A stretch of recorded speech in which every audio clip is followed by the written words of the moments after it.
Hello friends, नमस्कार। यामिनी ज्योतिष में आपका स्वागत है। तो आज दोस्तों एक नया कॉन्सेप्ट आपको यहाँ बताने जा रहा हूँ मैं। बहुत ही यूनिक टेक्निक है। इस टेक्निक को आप ध्यान से समझने की कोशिश कीजिएगा। कॉन्सेप्ट क्या है ये समझिए, उसके बाद फिर उसको आप प्रेडिक्शंस में यूज़ करिए। नक्षत्रों के ऊपर ये आधारित है और इसके ऊपर पहले भी मेरी बहुत सारी वीडियोस हैं, लेकिन ये थोड़ी एक डिफरेंट टेक्निक है जो आज मैं आपके साथ शेयर करने जा रहा हूँ।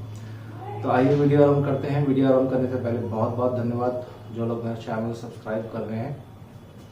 नक्षत्रों की बहुत इंपॉर्टेंस होती है दोस्तों वैदिक एस्ट्रोलॉजी में। अगर आप हिंदू ज्योतिष सीख रहे हैं, नक्षत्रों के बारे में आपको पूर्ण रूप से ज्ञान होना चाहिए, क्योंकि बहुत सी ऐसी प्रेडिक्शंस हैं जो नक्षत्रों से जब आप करते हैं तो बिल्कुल क्लियर आपको इवेंट जो है आपके सामने आ जाती है। तो नक्षत्रों को एक तारा चक्र दिया गया है। इसके ऊपर ऑलरेडी पहले भी मैंने वीडियोस बनाई हैं, लेकिन मैं दोबारा से आपको बता रहा हूँ। जन्म, संपद, विपद, क्षेम, प्रत्यारी, साधका, वधा, मित्र, अतिमित्र। तो ये एक तारा चक्र होता है।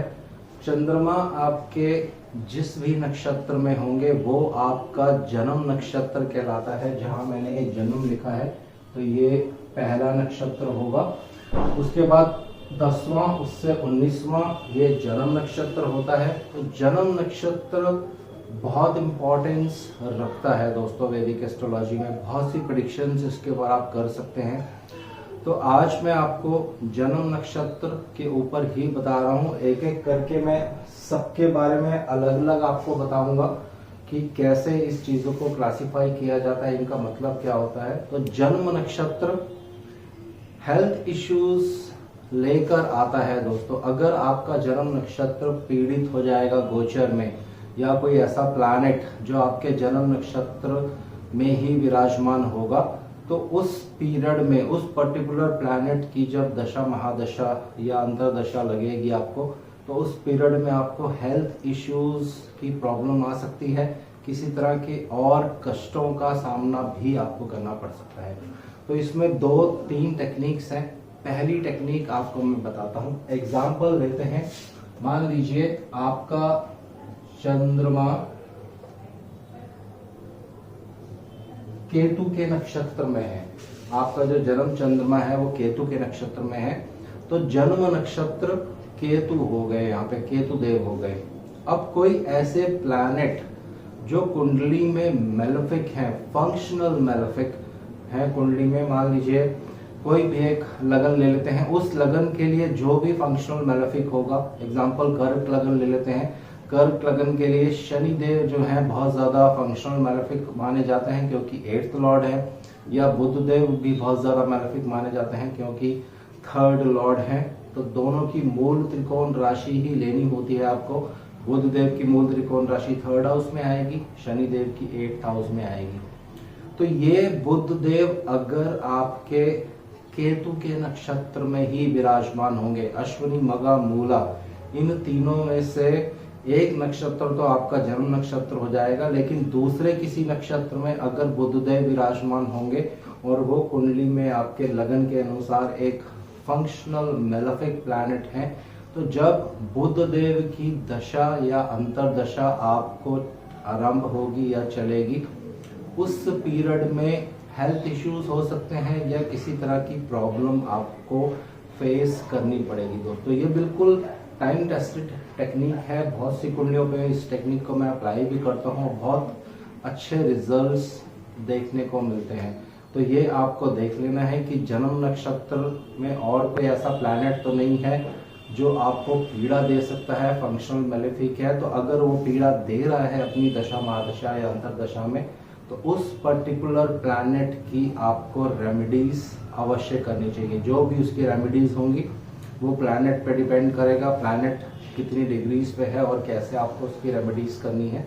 इसके ऊपर भी मैं अभी आने वाले समय में एक अलग से वीडियोस बनाऊंगा कि कैसे रेमेडीज करनी चाहिए। रेमेडीज हमेशा नवमांश को सामने रखकर की जाती हैं दोस्तों। वो प्लैनेट नवमांश में कहाँ प्लेस्ड है, ये बहुत इंपॉर्टेंट रोल होता है।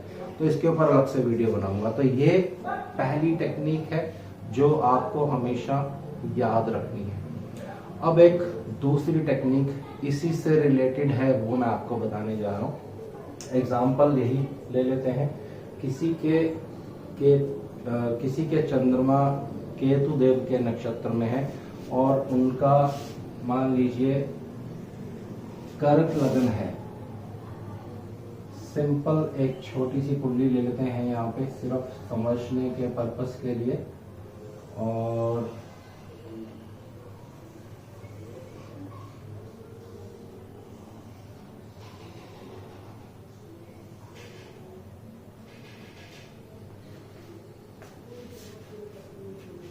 मान लीजिए 4 नंबर लगन है, 5 और 6 और किसी के, तो ये अगर किसी का चार्ट है, फॉर एग्जांपल कर्क लगन है, चंद्रमा केतु के नक्षत्र में है और बुध देव की अंतरदशा या प्रत्यंतर दशा आपको चल रही है, तो अब आपको कैसे इसको जोड़ना है, कनेक्ट करना है, वो मैं आपको बताने जा रहा हूँ अभी। 7 और 8 केतु हमारे जन्म नक्षत्र के लॉर्ड हैं, तो अभी ट्रांजिट में, एट प्रेजेंट ट्रांजिट में केतु 8 नंबर देव में चल रहे हैं, केतु देव 8 नंबर में चल रहे हैं। तो यही बुध देव जब 8 नंबर में ट्रांजिट करेंगे गोचर में, क्योंकि बुध देव यहाँ एक खराब जगह पे प्लेस्ड हैं, एक खराब हाउस के लॉर्ड हैं, तो बुध देव केतु से जब युति करेंगे गोचर में और वो आपका जन्म नक्षत्र के लॉर्ड हैं केतु देव, तो यहाँ पे क्या होगा, आपको हेल्थ इश्यूज फेस करनी पड़ सकती हैं, फीवर हो सकता है आपको, बुध से रिलेटेड जो भी डिजीज होती हैं, इन्फेक्शन होने का डर रहेगा यहाँ पे। और अगर ये इन्फेक्शन सीवियर हो जाएगा तो केतु क्या करते हैं, काट पीट कर देते हैं दोस्तों, किसी तरह का ऑपरेशन होने का भी योग यहाँ पे बन जाएगा। लेकिन ये आपको ध्यान रखना है, ये सब तभी होगा जब आपकी दशा अंतर दशा बहुत ज्यादा खराब होगी।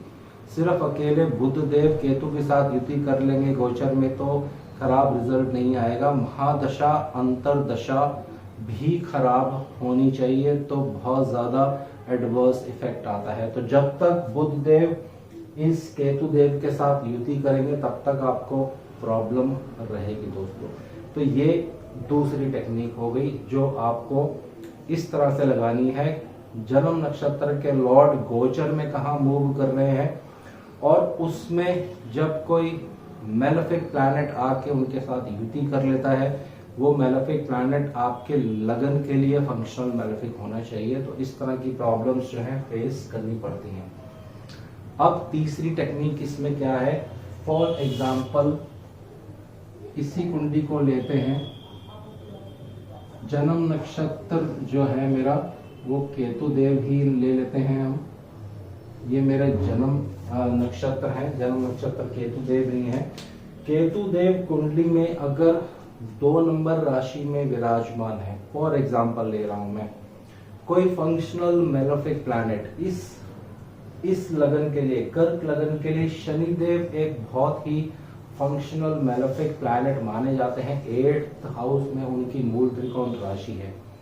तो ये शनिदेव जब गोचर में मूव करेंगे और 8 नंबर राशि में जब ये ट्रांजिट करेंगे तो इनका सीधा इम्पैक्ट, यहाँ पे मैं शनिदेव लिख रहा हूं, तो ये शनिदेव सीधी दृष्टि केतु देव पे डालने वाले हैं जो आपके जन्म नक्षत्र के लॉर्ड हैं। तो शनिदेव कारक है दोस्तों डिजीज के, शनिदेव कारक है सेपरेशन के, शनिदेव कारक हैं आपके प्रोफेशन के। तो मोस्टली हेल्थ को लेकर जन्म नक्षत्र जब पीड़ित होता है तो ये तंग करता है। तो शनिदेव जब केतु देव पे दृष्टि डालेंगे तो उस पर्टिकुलर पीरियड में हेल्थ इश्यूज हो सकते हैं। उसमें भी आप फाइनर ट्यूनिंग कर सकते हैं। जब डिग्री वाइज शनिदेव और केतु देव आमने सामने आ जाएंगे, मान लीजिए केतु देव की डिग्रीज अगर आपकी 7 है, कुंडली में 7 डिग्रीज पे हैं, तो जब शनिदेव 8 नंबर राशि में ट्रांजिट करेंगे और 7 डिग्रीज या 6 डिग्रीज पे आ जाएंगे, तो वो जो पीरियड होगा वो पीरियड बहुत क्रिटिकल होता है। उसी पीरियड में प्लैनेट्स जो है एक दूसरे को स्ट्राइक करते हैं, एक दूसरे पर दृष्टि डालते हैं, तो as a result health issues face आपको करनी पड़ती है दोस्तों। तो जन्म नक्षत्र बहुत इम्पोर्टेंस रखता है दोस्तों कुंडली में। ये अगर पीड़ित हो जाएगा गोचर में और आपकी दशा भी खराब होगी, अंतर दशा भी खराब होगी, तो 100% ये हेल्थ प्रॉब्लम देता है। और बहुत ज़्यादा सीवियर जब कंडीशन हो जाती है, बहुत ज़्यादा मेलेफिक प्रभाव में आ जाते हैं जन्म नक्षत्र आपके, तो ऑपरेशन या किसी तरह के एक्सीडेंट्स के भी योग यहाँ पे बने जाते हैं। तो वो कैसे बनते हैं, ये कोई पर्टिकुलर जब कुंडली मेरे पास आएगी तो उसके बारे में डिस्कस करेंगे। लेकिन फिलहाल जो कॉन्सेप्ट मैंने आपको बताया है बहुत ही सिंपल कॉन्सेप्ट है जन्म नक्षत्र के ऊपर। इसी तरह से सेकेंड, संपत्ति का मतलब होता है वेल्थ कब मिलती है आपको, धन कब मिल सकता है। तो धन देने वाले दो ही प्लैनेट्स होते हैं दोस्तों, गुरुदेव या शुक्रदेव। शुक्रदेव ज्यादा लंबे समय के लिए एक राशि में ट्रांजिट नहीं करते हैं, लेकिन गुरुदेव बहुत लंबे समय के लिए, 1 साल के लिए एक राशि में ट्रांजिट करते हैं। तो यही गुरुदेव जब आपके संपत नक्षत्र में ट्रांजिट करेंगे, अब इसको एग्जाम्पल से मैं आपको बता देता हूं। मान लीजिए आपके संपत नक्षत्र के लॉर्ड होंगे राहु देव, एग्जाम्पल ले रहा हूं मैं, इसको आप अभी भूल जाइए, ये सिर्फ एग्जाम्पल के लिए है। तो संपत नक्षत्र कौन सा होता है, जन्म नक्षत्र से दूसरा नक्षत्र। तो इसी एग्जाम्पल को कंटिन्यू कर लेते हैं। चंद्रमा केतु के नक्षत्र में है, केतु के बाद महादशा आती है शुक्रदेव की। तो शुक्रदेव जो होंगे ये संपत तारा में आएंगे, वेल्थ देने वाले प्लैनेट बन जाएंगे शुक्रदेव आपके। तो जब भी गोचर के गुरुदेव शुक्रदेव के नक्षत्र में ट्रांजिट करेंगे आपकी कुंडली में और एक अच्छे हाउस से ट्रांजिट करेंगे, तो वो जो पीरियड होगा उसमें आपको वेल्थ मिल सकती है, किसी तरह का आकस्मिक धन लाभ हो सकता है। तो ये डिपेंड करेगा गुरुदेव कौन सी राशि में ट्रांजिट कर रहे हैं। लेकिन नॉर्मली जब संपत नक्षत्र में गुरुदेव ट्रांजिट करते हैं तो 100% दोस्तों, ये बहुत सी कुंडलियों पे मैंने ट्राई किया है, वो अवश्य ही आपको लाभ देकर जाते हैं, धन देकर जाते हैं दोस्तों। तो ये जन्म नक्षत्र और संपत नक्षत्र के बारे में आपको मैंने 2 चीजें बता दी हैं। जन्म नक्षत्र होता है, मैं दोबारा से रिपीट कर रहा हूँ, जन्म नक्षत्र हो गया जिसमें आपके चंद्रदेव होते हैं। और मान लीजिए जैसे मैंने यहाँ लिया था चंद्रमा केतु के नक्षत्र में है, तो आपको दशा सीक्वेंस ही लेनी है। केतु के बाद दशा आती है शुक्रदेव की, तो नंबर सेकंड कौन सा नक्षत्र आ जाता है, शुक्रदेव का नक्षत्र आएगा जो संपत तारा में आएगा दोस्तों। तो संपत तारा वेल्थ के लिए, जैसे मैंने आपको बता दिया है, वेल्थ देती है आपको। और इसमें जब गुरुदेव का ट्रांजिट होगा तो ये आपको वेल्थ प्रदान करेगी दोस्तों। तो अब मैं जल्दी से आपको ये बताने जा रहा हूँ कि आपको जन्म, संपद, विपद ये सब कैसे देखना है। इसके ऊपर ऑलरेडी पहले मेरी वीडियो है, आप जाके उसको देख सकते हैं यूट्यूब पर। जो नक्षत्र पहले होगा इसी कुंडली में, अब मैं एग्जांपल आपको जल्दी से लिख रहा हूं।